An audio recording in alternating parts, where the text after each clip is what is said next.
Welcome back, listeners, to a new movie ranking here on Max Talks Movies. And today we're ranking all 5 Daniel Craig James Bond films, including the brand new release, No Time to Die. If you're new to the channel, please subscribe, ring the bell. If you're new, please, I do movie reviews, TV show reviews, streaming platform reviews, these types of movie rankings, and a box office breakdown show every single week. So please consider subscribing, ringing that bell for notifications, and sharing this video. Also, please like the video, guys. That is the best way to support this channel. And also please comment down below. First of all, if you've seen No Time to Die, let me know your ranking with No Time to Die. And also if you haven't even seen No Time to Die, let me know your ranking of the Bond films with Daniel Craig thus far. And let me know also, is Daniel Craig your favorite Bond? And tell me why in the comment section down below. Let's get started. So before I start with my ranking, I do want to say that when I talk about No Time to Die, it still will be in non-spoiler fashion. So don't worry, I'm not spoiling No Time to Die or most of the other films, but I will be briefly talking about it. So let's start with this ranking. Coming in 5th place is Quantum of Solace, which I believe unanimously is by far the weakest, in my opinion, by far the weakest Bond film to Daniel Craig James Bond film. Now this obviously came out, I think 2007, 2008, where the big writer's strike happened, where basically they were improvising basically the entire film. And this is one of the films that when people look back at that writer's strike around 10, 15 years ago, this is the movie that kind of is at the forefront of that because of how the movie became because of that. Obviously, it was coming off such a high of Casino Royale. It's really tough to follow that, but this film has some really awful writing with really not making the movie make any sense. And it's just easily the one Bond Daniel Craig movie that I just never rewatch ever. I've rewatched all 4 of the other ones a lot of times. I'll explain why in a second, but Quantum of Solace is a really forgettable villain, easily the weakest villain of the entire franchise. The fact that Eva Green wasn't back in a major role. It was great to see Daniel Craig. Daniel Craig is great as Bond as always, but for me, the film is just one of the more forgettable Bond films because of the writer's strike and everything that surrounded the movie off screen really affected it on screen. So that's why Quantum of Solace is number 5. Going to number 4 for me is Spectre. Now, it does seem like that I am, I guess, much higher than most people on Spectre, even when it came out, because most people, and I've seen this movie like 5 or 6 times now. I really have watched Spectre a lot of times. People really hated this movie and still hate this movie to this day. They really have this and Quantum Solace on the same level, but I don't. I would give Quantum Solace the only non-recommendation out of all 5 movies. Out of all the movies of below average rating, I would give it to Quantum Solace. I would give this film a 3 out of 5. I did have a fun enough time with this movie. Sam Mendes directed the hell again out of this movie, just like he did Skyfall. Again, I liked Leia Sadu, but what made the movie amazing for me, first of all, was this opening, like 10 or 15 minute opening action scene in The Day of the Dead in Mexico. It's one of the best opening scenes I've seen in a movie in the last 20 years. It's a really great opening scene where it feels like it's one take of Daniel. You see Daniel Craig in the mask walking through it, the casualness, the entire fight, the music. For me, it's definitely the best opening scene that we've gotten in a Bond film. It's really, really fantastic. And yes, the rest of the film clearly has its flaws. It really is at times a really boring movie, because Christoph Waltz's Blofeld is really underwhelming in the movie. He does not seem like a threat really to Bond himself. They don't really give you enough time with Bond and Madeline to really get you sucked into her being the Bond girl. She gets a lot more to do in No Time to Die, which we'll talk about in a second. While the movie is beautiful, it really does at times just feel boring because Spectre itself kind of feels more like the villain, and they kind of turn it into Blofeld towards the 3rd act of the film. As also they have a whole subplot where there's a guy who's trying to run over MI6 with all this new technology. That whole subplot for me just didn't work at all. But Daniel Craig was fun. It was fun seeing Dave Bautista, and the film looks beautiful, and the opening scene is fantastic. So I am, I guess, much higher than most people, even though I think the movie's just okay. Now we have a clear step up, I believe. I think everyone agrees from these 2 films to the top 3. And let's start with number 3, No Time to Die. Now, this for me is so close with my number 2. I really have to rewatch this movie multiple times to see if it surpasses my number 2 pick. But as of now, a day after watching it, it is my number 3 movie. I loved this movie. It is so fantastic from start to finish. It's 2 hours and 40 minutes. that absolutely flew by, in my opinion. It really, really did fly by.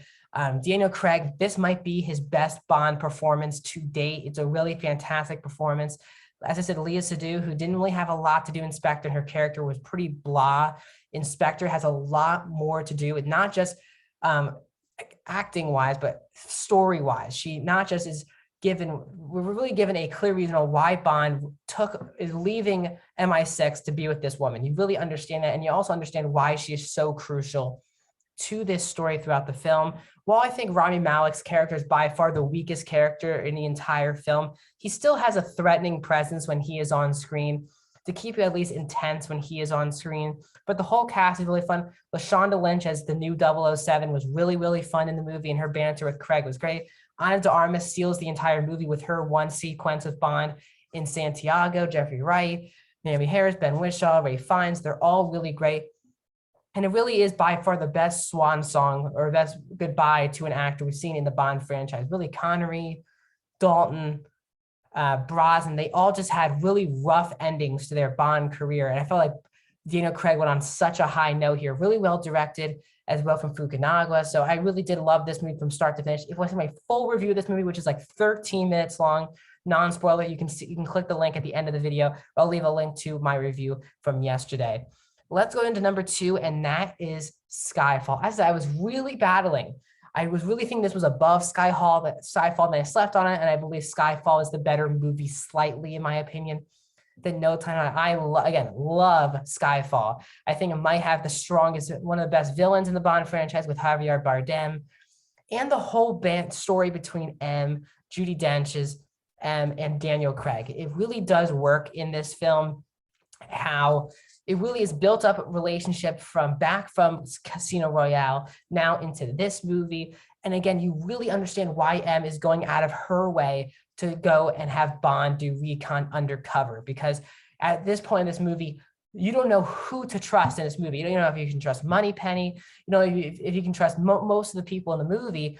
And M knows that. And that's why M goes to Bond, which makes M's death in this movie really heartbreaking, because Bond just has these great relationships in these franchises. And that's one of my biggest positives with the franchise as a whole. And it's really evident in Skyfall and how the implications of Skyfall really affect the rest of the franchise, because Ray Fiennes' M takes over after this film, Spectre and No Time to Die.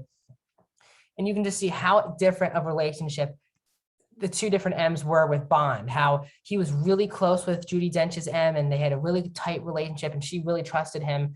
And Ray Fiennes is always at times knew that Bond was probably the best agent he could put in the field, but at times didn't trust him all the time and wanted to do his own thing as well for the betterment of the country. So that's kind of the mixed match between the two of them. And as I said, the best part about Daniel Craig's Bond movie, which makes, in my opinion, him the best Bond, is that it feels like a real person, but the whole franchise is so connected. You need to see the last film before that to understand what is going on and how it sets up. What happens in Skyfall completely sets up the beginning of Spectre, how M died, and how that all implications. And just like Spectre, the end of Spectre really sets up No Time to Die, and they all connect, which no other Bond film franchise does, because they all feel like just another adventure film that don't connect. These films do. And Skyfall has a really great song from Adele, obviously.